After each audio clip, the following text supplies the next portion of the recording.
Hey guys, in the latest episode of On the Line, we are doing our best to keep up with what's happening overseas, a new war in Iran. Our first guest, an American defense journalist who can try to explain from Washington's perspective a little bit what's going on.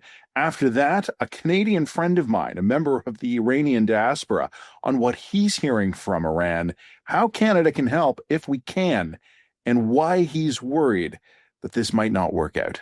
This is On the Line.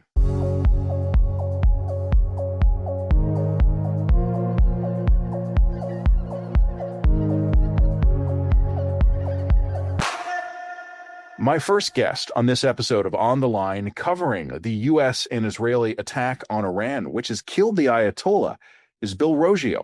He is a fellow at the Foundation for Defense of Democracies. He is the editor of the Long War Journal, an old buddy of mine. I've interviewed him many, many times over the years on defense matters.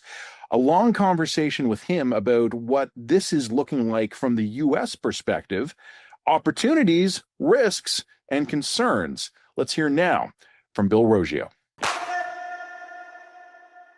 Bill Roggio joining me here now from the Foundation for Defense of Democracies, editor of the Long War Journal, and the war was longer than we might have thought. Bill, we're going to talk in a minute about the war, but can you take a minute yourself? You're going to do a better job of this than I will. Tell the viewers, tell the listeners who you are and how you ended up editing the Long War Journal. Hey, hi, Matt, and it's always a pleasure to join you. It's been a while, but great to talk to you again, my friend. So I'm a senior fellow at Foundation for Defense of Democracies. I've been there since 2010. I started the Long War Journal independently in 2007 when I was doing one of my embeds into Iraq. Boy, I got into this right after 9/11. I always tracked the Taliban and Al-Qaeda.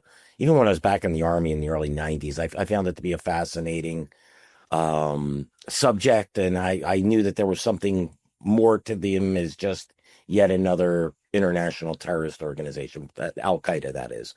And yeah, so after 9/11, I started writing about it on a blog back when mill blogs were a thing. I guess I was a mill blogger. And, cost me my job after I did my first embed. And I, used that as an opportunity. And within 5 years, I got a fellowship at a think tank. It certainly was never my career path, but here I am 20 something years later. And I've been tracking Al-Qaeda, Islamic State, Taliban, but also the Iranian militias. I was on them while, embedded in Iraq. I was in Baghdad when we started targeting the Mahdi army back in 2007, but covering the Shia militias, Al-Qaeda in Iran's axis of resistance. So all of those things, they all intersect. They're all very similar. And, there's differences, but a lot of similarities between these groups. So U.S. Army, mill blogger, yeah, embed, fellow at a think tank, guest on this podcast. That's the through line through Bill's life. Pretty much. All unplanned too, Matt, by the way. I this was not a career path for me. My whole career is one big accident, to be honest with you. You know what? One day over a beer, I'll tell you my story, and it's different, but exactly the same. It's just like if I thought I knew where I was going, I wound up here. So, and I'm pretty happy about that, but it wasn't what I set out to do when I started. All right. Yeah, when I look back, Matt, I'm like, how did this happen? It's just like a series of both fortunate and unfortunate events, but here we are. Yeah, no, like I said, I find that familiar. The details are different, but the confusion is the same. So speaking of confusion, I've promised you that I don't have any curveball or surprise questions for you. I want to ask you one big picture question. You and I have been talking for years, and you're right, it had been a while, about U.S. foreign policy, the Middle East, the different groups there, and you've named a bunch of them. Why do you think the U.S. got involved now? And I know that's it's a simple question to ask, but it might have a big complicated answer. I can understand why the Israelis wanted to go. I think that's a really easy answer. After October 7th, they've decided, you know what, we got to rebalance this region so our security is better. The Israelis have wanted U.S. cooperation on this for kind of as long as I've been alive. What do you think aligned in Washington to make the president decide it's time to go? Yeah, and I would pose the question differently. Why haven't we done this sooner? I mean, the Iranians, they're malfeasance towards us goes back to the establishment of this regime, holding Americans, overrunning the U.S. Embassy, holding Americans hostage. In 1979, 444 days, I think it was, under the Carter administration. Then you had the Beirut bombing, for the Marine barracks bombing. They killed, 241 American soldiers, also killed French troops as well. And then, and then it goes on from there. I mean, is responsible for killing thousands, if not tens of thousands of Americans in Iraq after we invaded Iraq. Look, I've always felt after 9/11, after we started targeting Al Qaeda, I thought it was a mistake to go after Iraq. I thought that the Iranian regime really was the next greatest threat. And what we did in Iraq was open the door for Iranian influence. Iraq has become an Iranian satrapy. Leave Israel out of the equation. For those Israel haters out there, you could just completely leave Israel out and just look what Iran has done to the U.S. and to U.S. foreign policy and to American citizens and soldiers. Look, I cooperated in a case, Matt. It's called Cabrera versus Iran. It's one of these cases, since Iran's listed by the U.S. as a state sponsor of terrorism. Anything they do for that's involved in death of American citizens, they could be sued. So in Afghanistan, I was the lead witness, wrote up a massive report on this. We proved that Iran supported Al Qaeda and the Taliban to kill Americans. You know, again, why haven't we done this sooner? What were we waiting for? So now it took President Trump a second term with a 4-year interval for him to, I think he tried in his first administration. This was not going to happen under the Bush administration. It used its political capital in Iraq. It misused its political capital with invading Iraq. The Obama administration was always going to appease the Iranians. And so you got the JCPOA and billions of dollars of cash being shuttled over to the Iranians.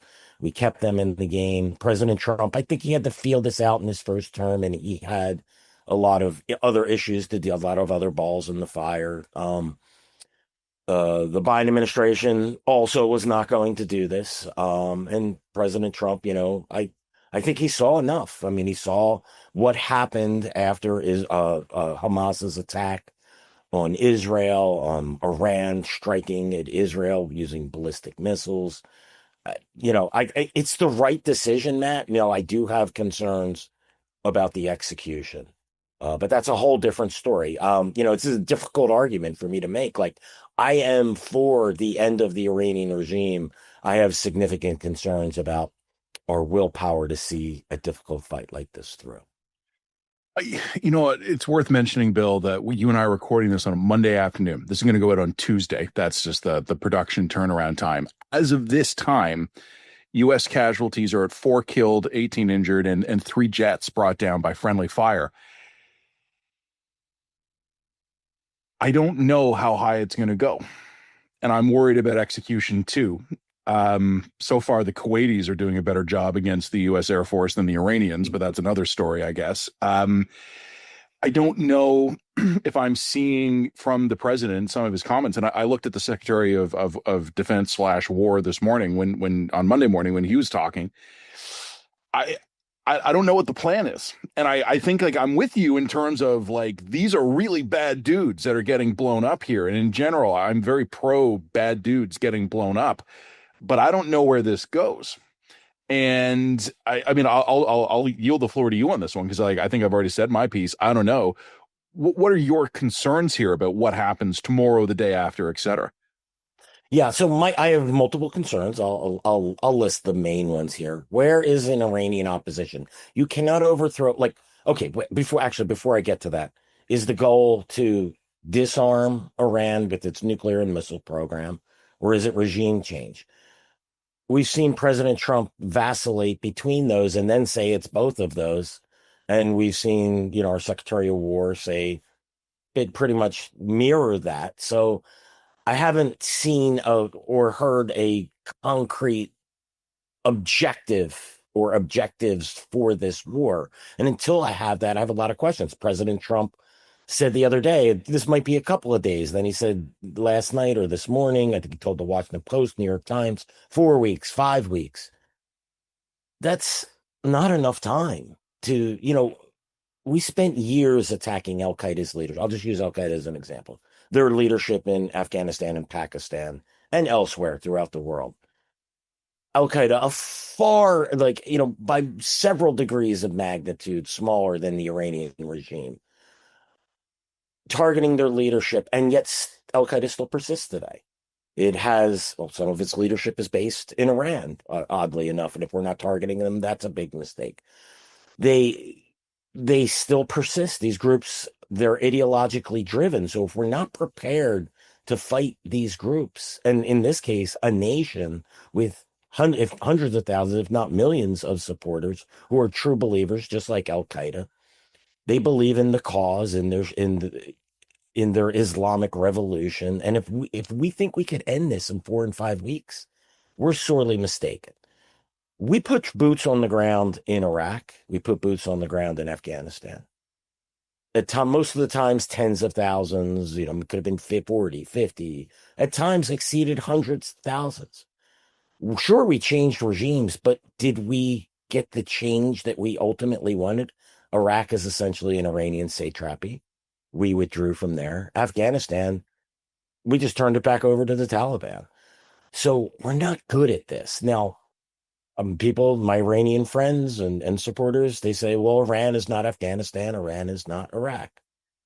And I say, you're correct. That's absolutely correct. But all I do know is we're 0-2. And if we think that we're going to do this on the cheap or on the quick, you just haven't been paying attention. We need an Iranian resistance. We need a ground game. I've seen very little to no effort to arm the Iranians. They're the ones that are going to have to ultimately overthrow this regime. You can't do it via air. If you could have overthrown, let's put it this way, if the Israelis could have overthrown Hezbollah via air, don't you think that would have been done? Lebanon's a country of like 5-6 million people, of about 50 to 60% Shia population. Now you're talking about Iran. What is the country? Is 70 million people? The Shia population is something like a third to 40%. That's a lot of the support for the regime comes from. Again, if the Israelis, who are masters at targeting, whose intelligence is phenomenal, couldn't remove Hezbollah from power in Lebanon, and we think we can do this in Iran via air power without a ground game. Those are my major concerns. I don't have concerns about our war fighters, our military, our planning, our intelligence, the ability to strike targets. Those are all excellent. Like, that is not in question, especially when we're working with the Israelis. Yeah. It's what is our strategy? What is our objectives? Are we willing to see this fight out over the long term? And where is the Iranian resistance? Because they will be needed. We can help the Iranians overthrow the regime, but they ultimately have to do it themselves. The Western countries, and especially the United States and Israel, are extremely good at the war part. It's some of the stuff that comes after it that our track record isn't so good. Yeah, that's absolutely right, Matt.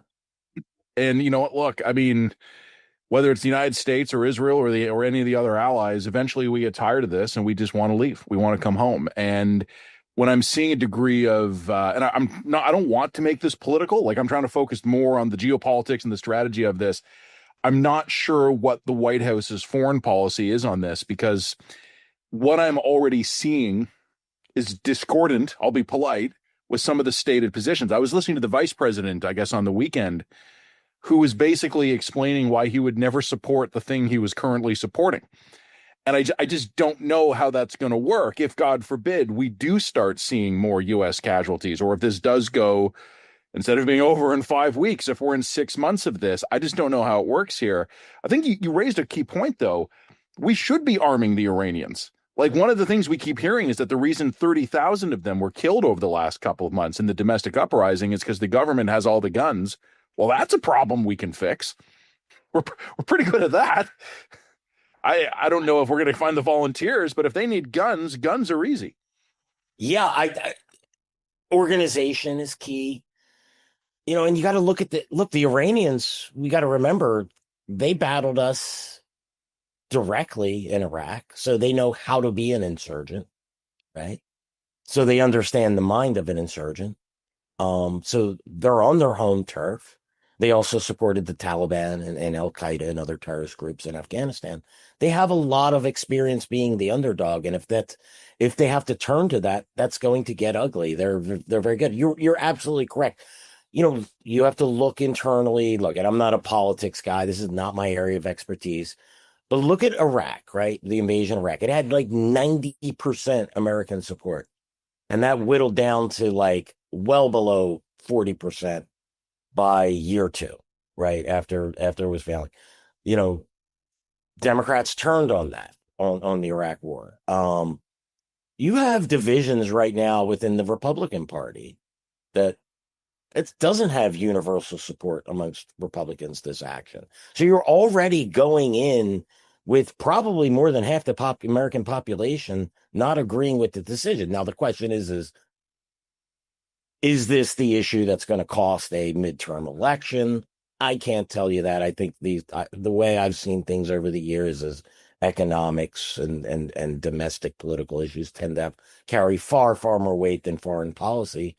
But if this gets ugly, it could, and that could cause President Trump to pull the plug if he feels threatened politically. Now, it is his last term. We also have that.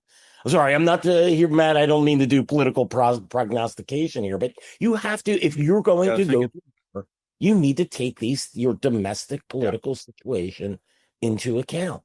And that's what leads me to believe that we're far more likely to get a 4 to 5 week war than we are to get a 4 to 5 month war or a 4 to 5 year war. I think, I think the president as well, and I like you, I don't want to talk too much about the politics here. I'm trying to keep a bigger picture view. But if you and I don't talk about it, we know that the Iranian regime will be, and they're going to be thinking, how do we outlast this? How do we use U.S. domestic politics? So they're going to be thinking about it. We might as well. I think the president will probably want some tangible win that will allow him to pull the plug and go home. And when you kill the Ayatollah on the first day, it's kind of hard to think of what your next big tangible win's going to be. Maybe there could be some kind of transition government, or a new government takes over and agrees to some terms. There may well be off ramps, but it's going to take a lot of weeks of softening these guys up. And what I'm wondering, you and I were talking about the locals for boots on the ground. I hope. I mean, it looks like every third Iranian government official is actually on the Mossad payroll. So maybe the Israelis are further ahead on this. I was joking with friends yesterday. Anytime an Iranian misses a staff meeting, it's got to be suspicious at these days. People are like, well, is this whole building about to go up? But maybe the Israelis have people that they can figure out how to get weapons to, and actually have the people be able to root out some of these Revolutionary Guard guys. These guys are real evil bastards. Like, reading about some of the human rights reports that have come out of how the government has suppressed the domestic resistance. It's really ugly stuff. It's the kind of stuff you read about in Amnesty International reports, and it chills your blood. I think if the people could deal with this problem, they would. I just don't know if anyone in the West talked to them first. Yeah, I'm starting to hear people say, well, should we start arming them? And to me, shouldn't we have been arming them immediately? Let's just pick an arbitrary point. I would say October 8th, 2023, after Hezbollah's attack on Israel, and then Iran weighs in on that war. Like, maybe that's a good time. If we're waiting to do this now, and I have another concern about, it's really unfortunate, Matt, when I have these discussions, people think I don't want to support the Iranians, or I'm saying they haven't sacrificed enough. But the reality is they haven't. I mean, if they've lost 30,000 or 50,000 people in protests, the Iranian regime is willing to make that number 300,000 and 500,000 if they have to survive. And they needed to be arming themselves months and years ago, not today. This isn't the time to start. The time to start was months, if not years ago, to start arming themselves.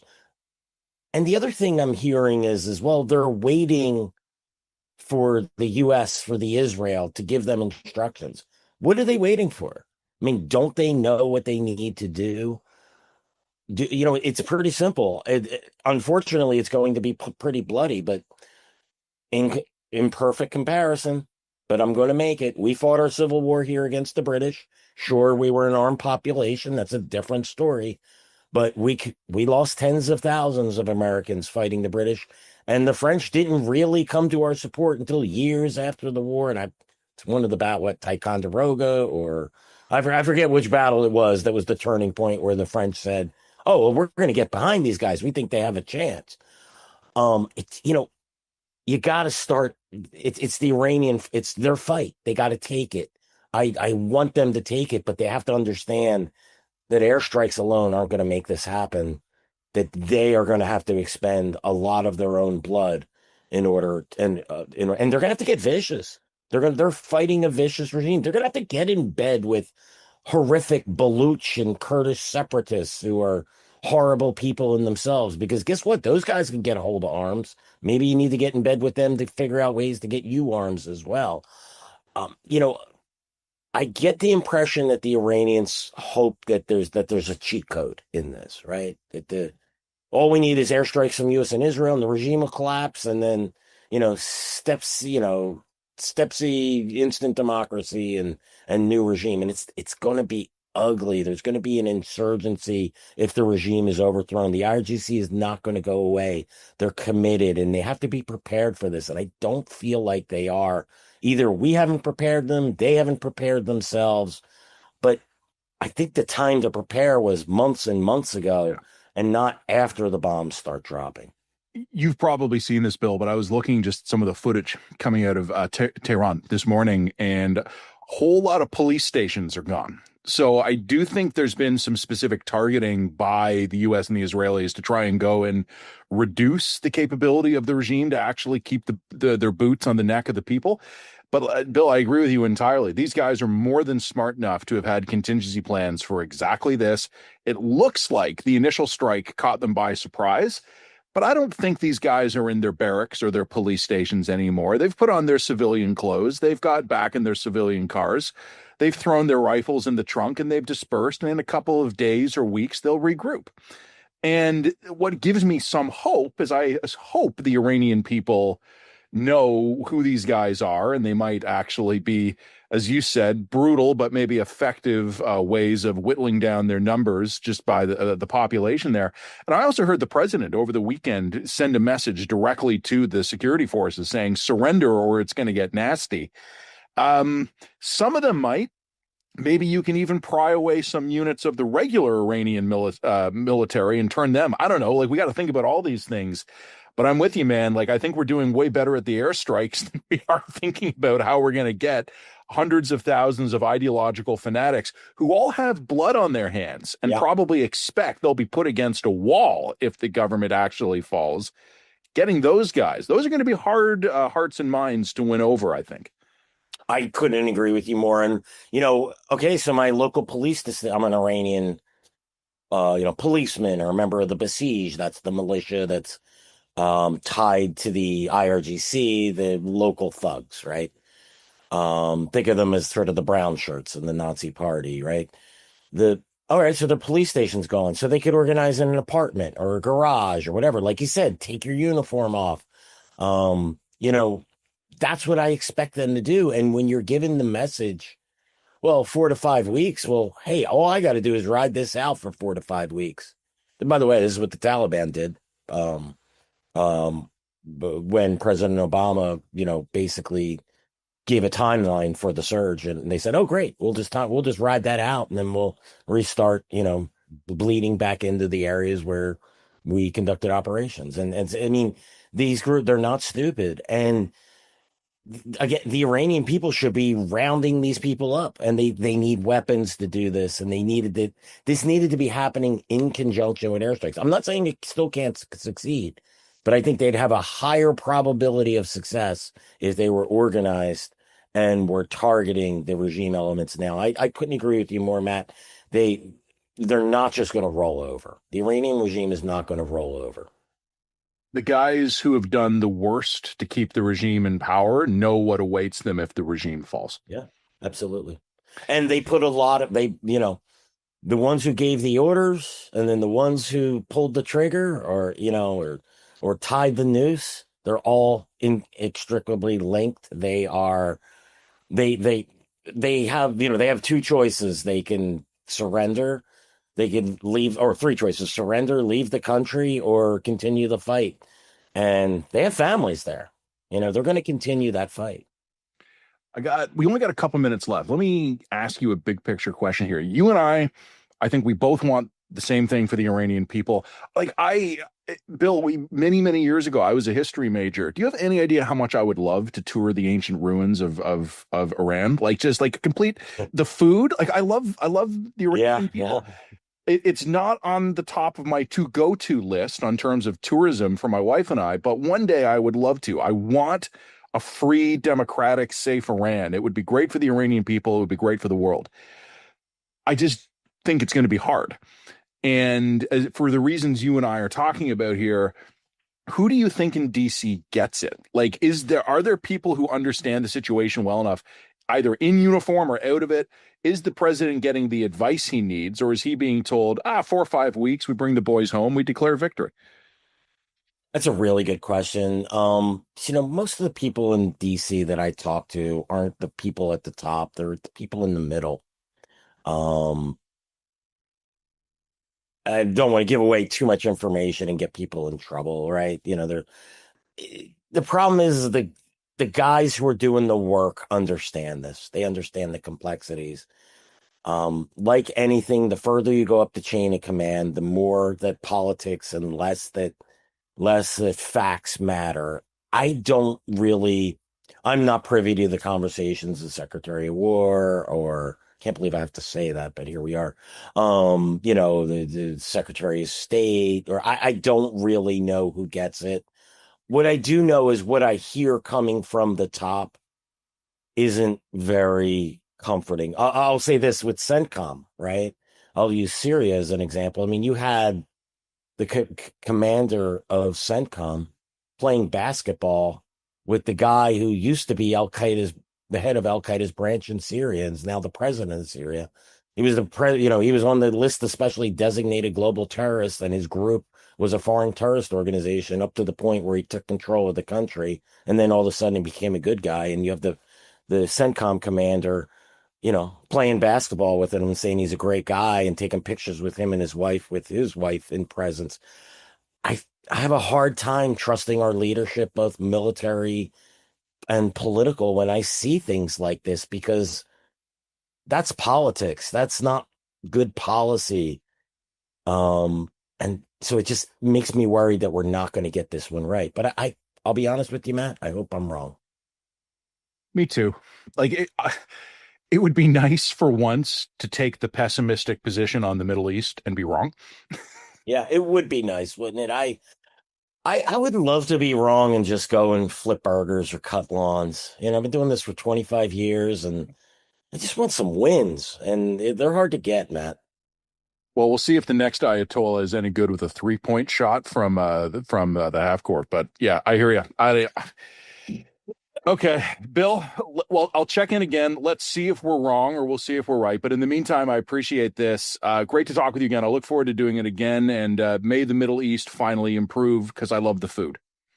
I'm with you. Look, I love classical history. Would love to see Roman ruins and where Alexander marched, and it would be nice. I share your hopes and dreams, Matt. Oh, it's a pleasure speaking with you. Thanks for having me on. I hope to talk to you soon. This message is brought to you by the Forest Products Association of Canada. In a volatile world, Canada has to focus on what we can control right here at home. Prime Minister Carney says a country that can't build itself has few options. The forest products sector provides the literal building blocks for our country, from the lumber and wood products to build new homes and infrastructure, to pulp and paper for household and business use, to the renewable power we need to support energy security. We're already a global trade success story, and we're ready to do more to build a resilient, self-reliant country. It's time to focus on Canada's domestic strengths. Learn more at www.fpac.ca. Once more, that was Bill Roggio, editor of the Long War Journal and a fellow at the Foundation for Defense of Democracies. My next guest, also a fellow, Kaveh Shahrooz, an old buddy of mine here in Toronto, is with the Macdonald-Laurier Institute. He has been talking with relatives of his, as well as other dissidents and activists in Iran, as well as the Iranian Canadian community. A very sad story unfolding, but still some optimism. Here is Kaveh Shahrooz. Kaveh Shahrooz joining me here, senior fellow at Macdonald-Laurier Institute. And, normally I don't immediately tokenize my guests, but also Iranian Canadian, Persian, a guy who's been active in the community and who I've talked to before.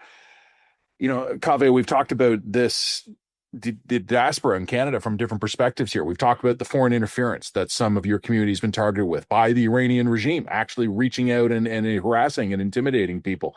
We've talked about the political support for change in Iran that is regular protest here in Toronto.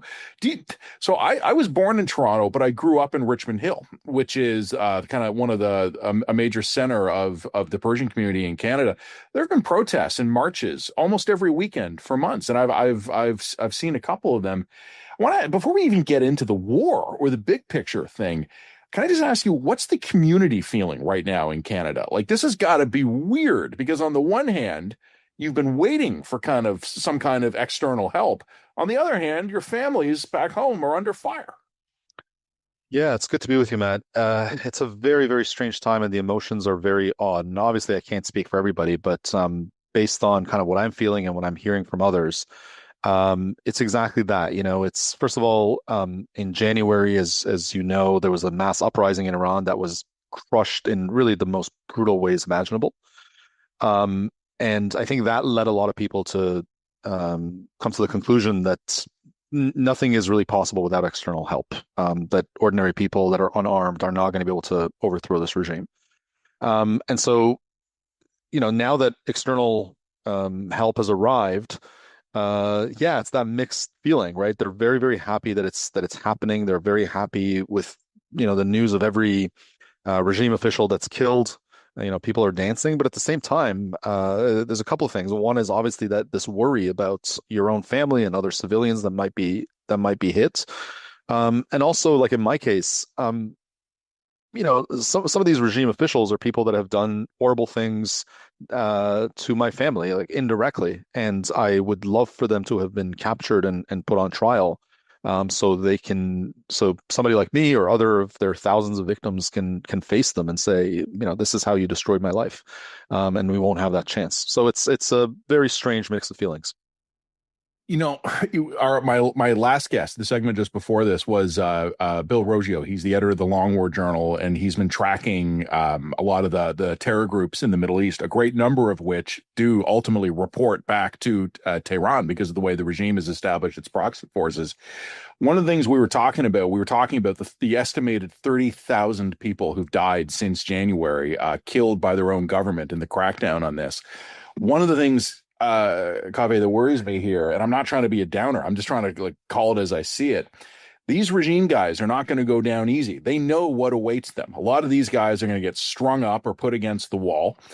And they're smart enough to have known once the bombs stop falling, you take your uniform off and you blend in and you just try to wait this out. You had mentioned here, we got the civilian population in Iran has been unarmed here. I don't know why we just don't have C-17s worth of crates under parachutes of just rifles being dropped into the country here. Arm the people, like the West or the United States and Israel. They can give the air power, give the people a chance to go root these bastards out, because I have the feeling in a lot of cases they probably know who they are.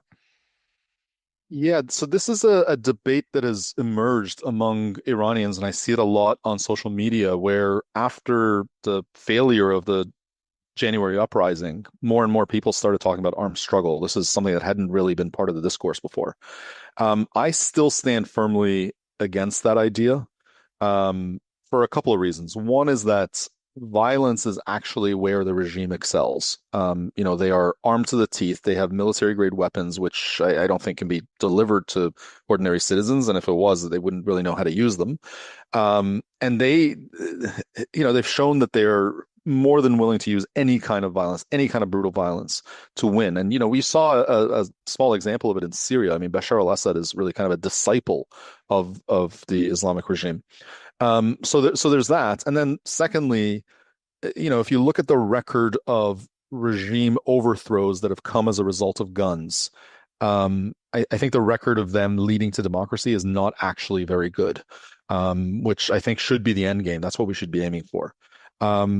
So that's been my position, but I don't know if I'm in the minority in that debate, but I know that the other side of that debate is increasing in number, frankly. So there is certainly appetite, I think, increasing for armed struggle against this regime. Having read a history book or two, I know it's not always a good idea to sprinkle guns in different regions of the world and expect everything to just magically improve. I get that it doesn't always work that way. But without trying to argue with you here, I just want to know what would be your alternate path forward, other than a popular uprising that can actually physically displace the regime. And you're right about Syria. Like Assad destroyed his second largest city, literally turned it to rubble rather than let the rebels take it, right? So I understand the kind of guys we're dealing with here. I just don't know if there's going to be a truth and reconciliation process in Iran that's going to get everybody around a table to come up with a peace plan here, man. I don't think these guys are giving up. Yeah, but it's going to sound very Pollyanna-ish of me when I say this, and people are free to make fun of me. But I really do think non-violent protest is actually the way to go on a mass scale. I don't mean just, small marches. I mean millions of people shutting the country down for extended periods of time. I think that's the kind of thing that's going to be harder for the regime to shut down, especially if you shut down the oil sector and the gas sector. I mean, that's really their lifeblood.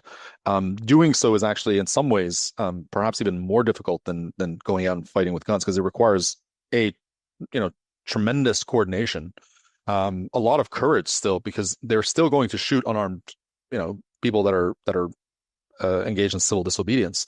And it will require a lot of money, frankly, because if you tell people not to go to work, you have to finance them somehow to be able to live.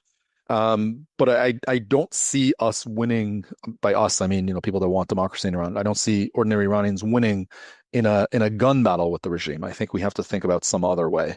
Now, I will say, and we can certainly talk about the opposition and its problems if you're interested in that topic. I think one thing that Crown Prince Reza Pahlavi, of whom I am very critical in a lot of ways, but I think one thing that he's done right is to constantly signal that he's open to offering amnesty to regime officials, because I think that is really important. If they know that they will survive this regime, there's much greater likelihood that they will put their weapons down or join the people.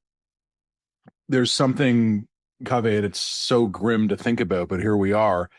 The reason we accept enemy surrender isn't because we're nice people, but because it results in fewer of our people being killed.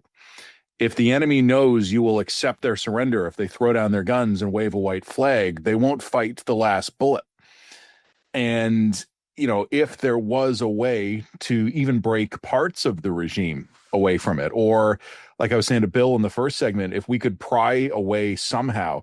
I was joking with it. I shouldn't joke about this because it's so serious, but like every other member of the Iranian government seems to be on the Mossad payroll these days. So there's got to be some commanders of units who could maybe be pulled away, maybe not from the Revolutionary Guards, maybe the regular Iranian military.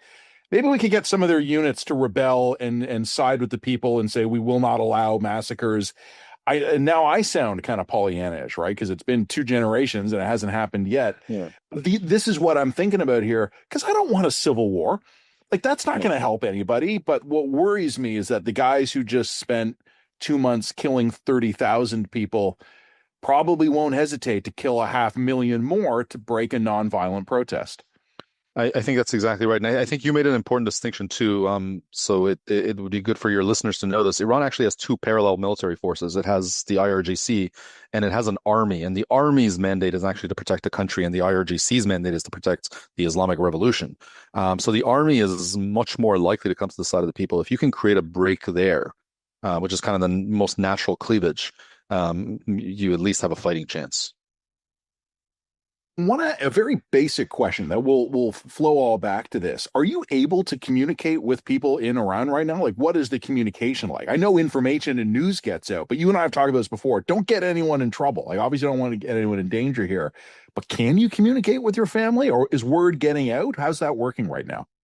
In the last couple of days, I've had trouble, but I know communication is not entirely shut down. I know people that have talked to their families. It's difficult to do, but yeah, I mean, like during the uprising in January, there was a full shutdown. But once things came back online, I was in regular touch with my family. I was in touch with dissidents and activists that I know, and they seemed.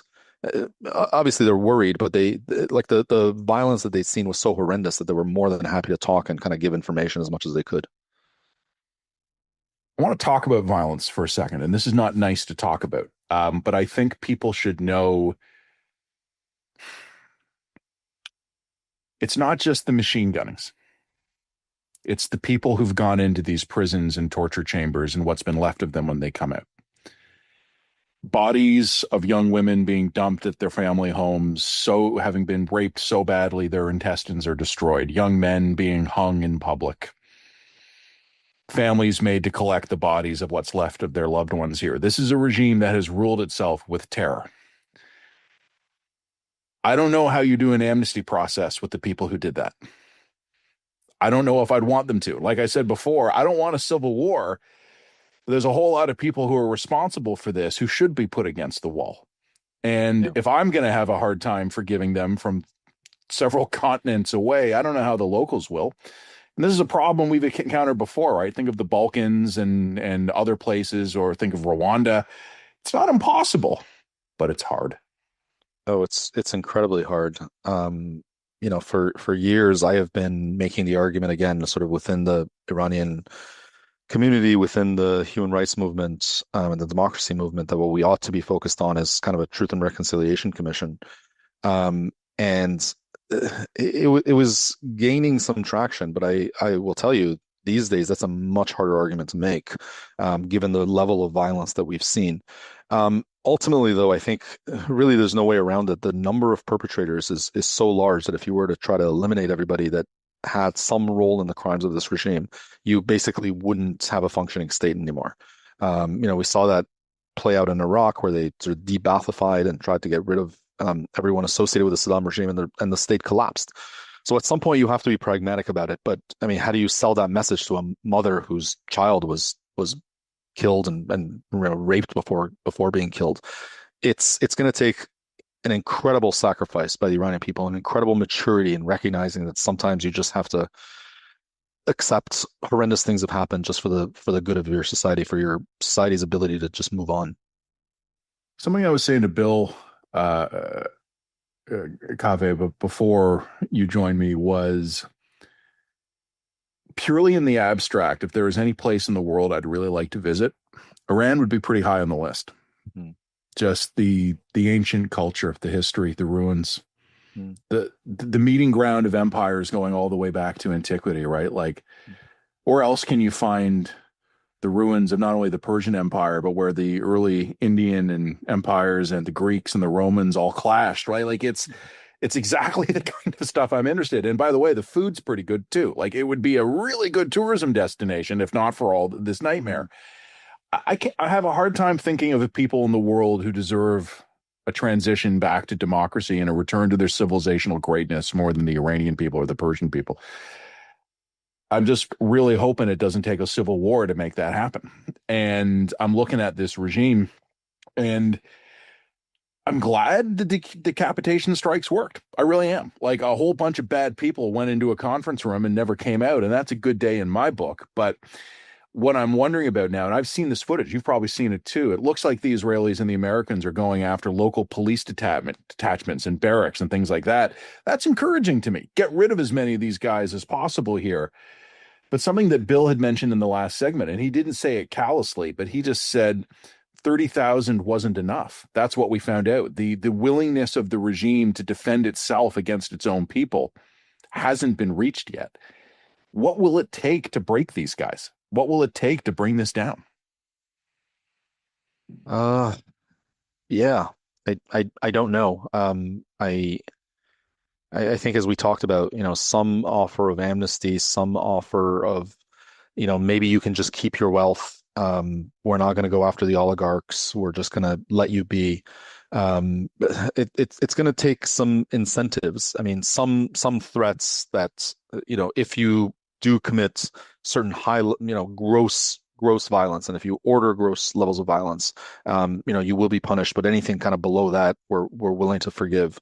I think that's what it will take. That in combination with continued protests, continued shutdowns of the economy, foreign support for of the nature you're describing, which actually just kind of degrades the apparatus of repression. All of that was going to have to go in combination one another. Let's talk opposition here, and this is going to be hard. And I swear to God, I'm not trying to drag you into this. I know this is controversial. Mhm. Is there a logical next day government here? Because right now what's happening in Iran, we think, Mhm. is that the survivors of the regime are figuring out who the hell is left, Mhm. probably being very careful about turning their devices on. So probably communicating the old fashioned way, trying to figure out who's left and who's actually an Israeli plant. But there will be someone, there'll be continuity plans. There'll be a new Iranian regime soon. President Trump in Washington has already said he's trying to communicate with them. Who the hell replaces those guys? How do you actually get a new government in power? You talk about a truth and reconciliation process. Okay. Who's the next prime minister? Yeah, or the next president. So it really depends on kind of what path you go down. So it may be that some faction of the regime comes to its senses, realizes that it's not going to win in the end. They will have seen what happened to Gaddafi, what happened to Bashar al-Assad, what happened to Saddam, and they will either carry out a coup or, signal to the Americans and the Israelis that they're willing to, make a deal that will have a much more pro-Western orientation. It'll be bad guys, but it will be bad guys that you can live with. So that's one possibility. I mean, I don't really think of that as the opposition. I just think of that as the Islamic Republic 2.0, Yeah. perhaps friendlier. So that's one possibility. In terms of democratic opposition, I think there's a debate happening right now about kind of who the democratic opposition is, who actually has legitimacy to lead. So, if you've been following the story, you will have heard that in the last 6 months or so, the stock of the Crown Prince Reza Pahlavi has really gone up. He has sort of become the man of the hour. He claims that he is the man to lead that transition. Now, I have serious doubts, A, about his ability, and B, his commitment to liberal democracy. But his idea is that a popular uprising will lead to him being able to go back. He has a written plan of the first 100 days, or 180 days or something, which will culminate in a referendum and then the formation of a democratic government. I think even best case scenario, if he was to win out, he would still have to cooperate with remnants of the regime. I mean, they're still the people that keep the lights on to some extent. So you're never gonna get a completely sort of pure and clean government to replace this one. You're still gonna have to rely on elements of this regime to keep going. You mentioned the money, the wealth, the oligarchs. So we're recording this heading toward late afternoon on a Monday. This episode will be out on a Tuesday, so God only knows what's going to happen overnight. We should mention that. But I'm looking at Iranian missile strikes on oil infrastructure all over the Middle East, going after refineries in Saudi Arabia. One got hit this morning, an oil terminal that's kind of a big one. There's a pipeline from Qatar that has caused oil futures in Europe to go up 50% overnight because some Iranian missiles were landing near it. What happens to Iran if the U.S. and the Israelis take out the Iranian oil industry, which, hey, man, I've been recording with you and Bill for about an hour now. For all I know, they've already done it. They hadn't done it as of this morning. What are the economic pressure points for the regime here that could shut it down? I mean, I think oil is really, really the main one, oil and gas. And that's Iran, thanks to this regime and 40 years of mismanagement, there's no real other industry there. So you shut down the oil sector and there's nothing else coming in. would this regime be willing to starve its people and just to hold on to power? I certainly think it would be willing to do that.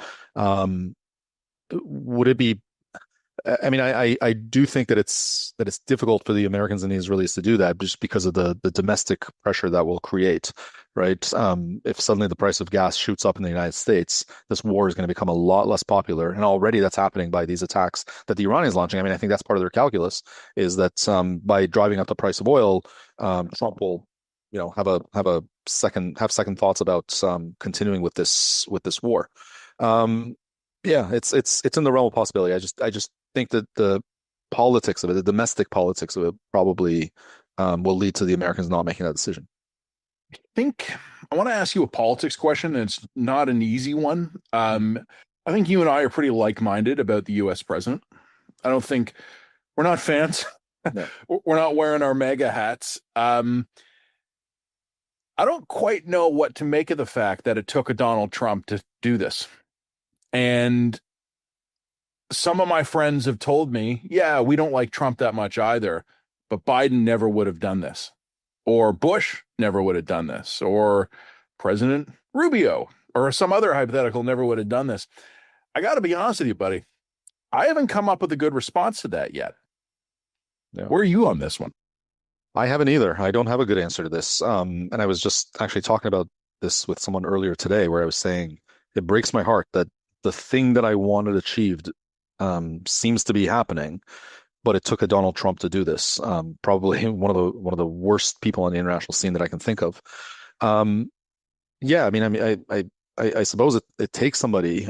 Part of I think the appeal of Trump has been his willingness to say, F you to elite opinion.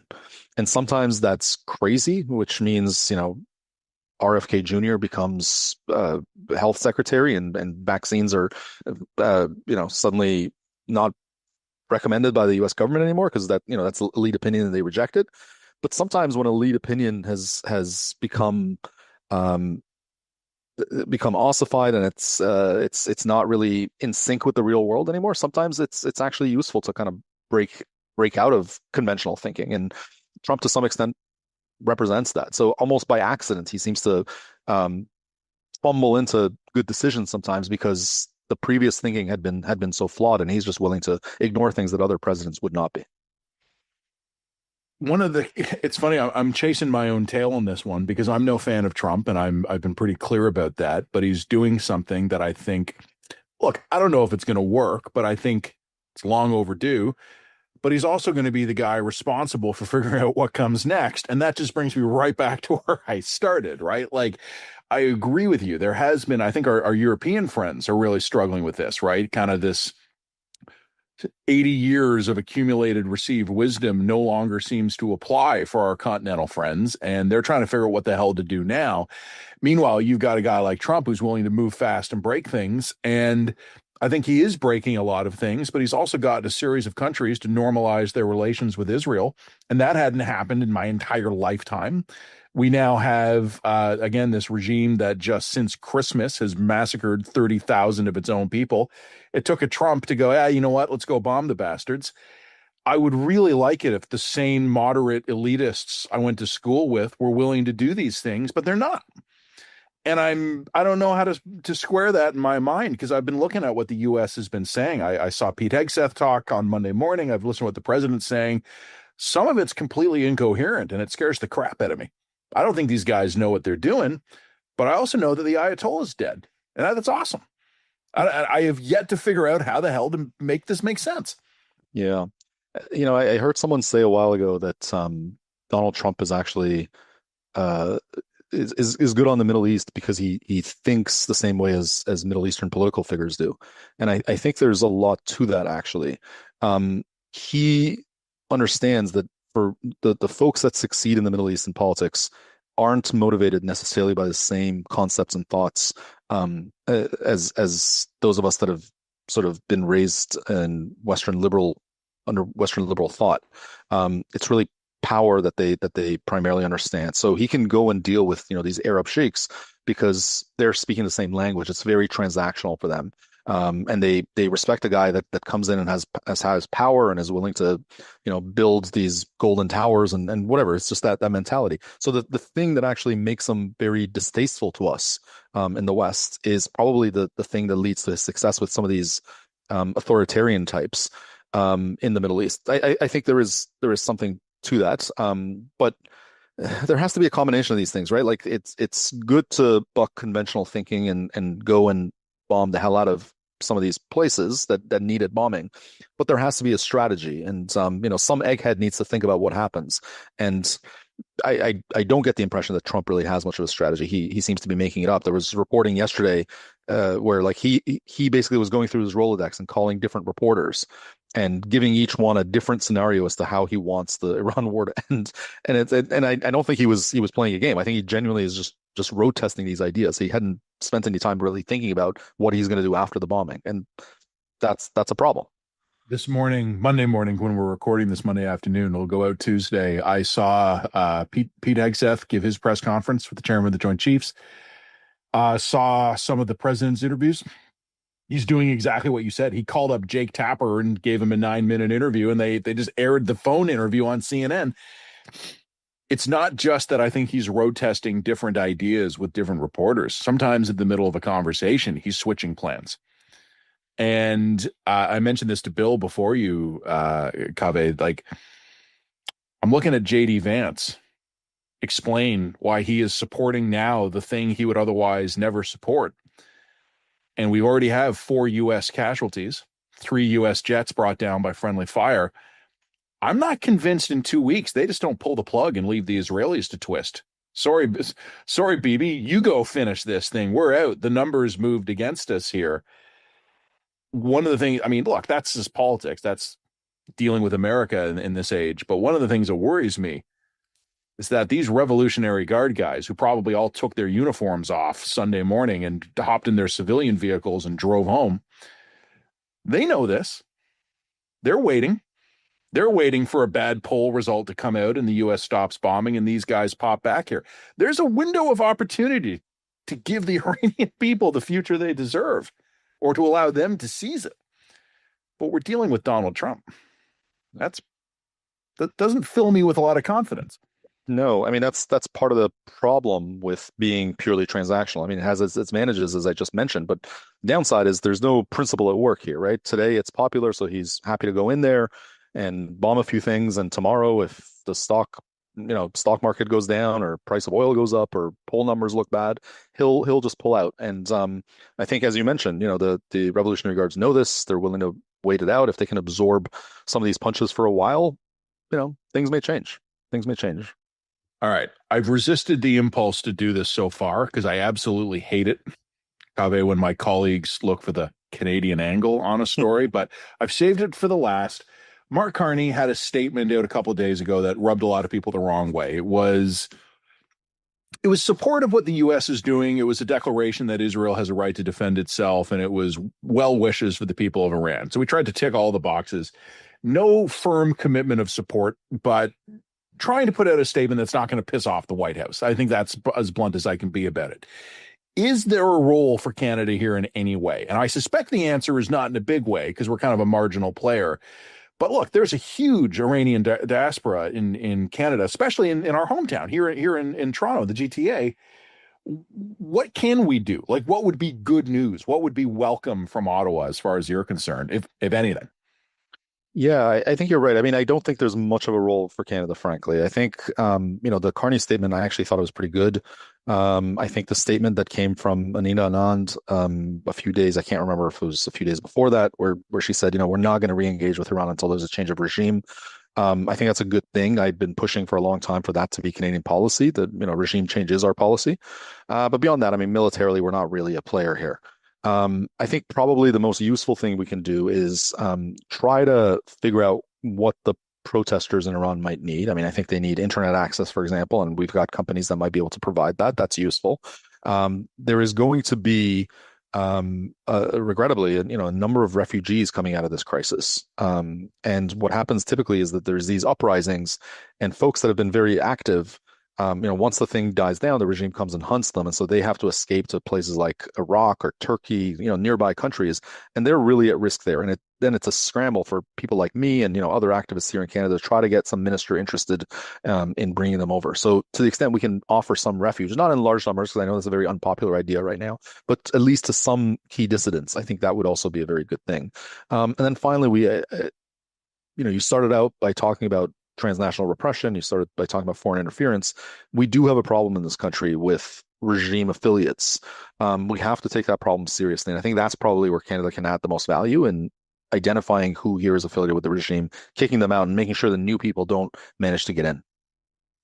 One last question for you, and it's a bit of an Oprah thing, and I apologize in advance, but you said at the beginning there's a lot of mixed emotions right now. You've been talking with your family, you've been talking with your friends, you've been talking with people in the community. How you guys doing? Thanks for asking. I would say overall, the optimism is greater than the sadness. That's my feeling. This is the first time in 47 years where there is hope that it feels like something good might happen. I mean, terrible things might happen before then. That's certainly in the realm of possibility, but there is hope in a way that there wasn't before. So I would say the optimism is greater at this point.